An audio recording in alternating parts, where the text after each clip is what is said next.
কড়াই গরম করে দিচ্ছি সাদা তেল। সাদা তেলে আমি চাউমিনটা বানাচ্ছি।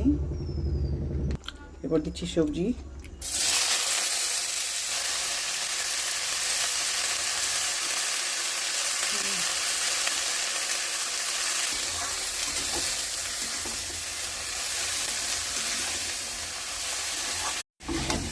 তো বন্ধুরা দেখুন, সবজিগুলো আমার ভাজা ভাজা হয়ে গেছে। এতে দিয়েছি লবণ, হলুদ গুঁড়ো আর সামান্য একটু লঙ্কার গুঁড়ো দিয়েছি কালারের জন্য। তো এরপর দিয়ে দিচ্ছি লঙ্কা, কাঁচা লঙ্কা, ধনে পাতা। তারপর দিচ্ছি টমেটো।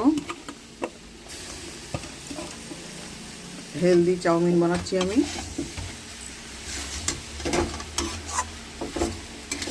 এরপর দিয়ে দিচ্ছি চাউ,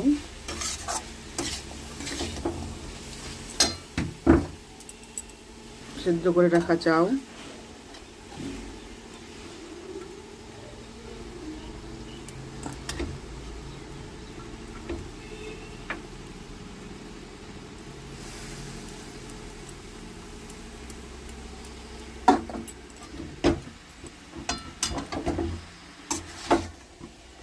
তো কত সহজে কত তাড়াতাড়ি দেখুন আমি ভেজ চাউ বানালাম। তো আপনারা এইভাবে বানাবেন, দেখবেন খুব সুন্দর হবে।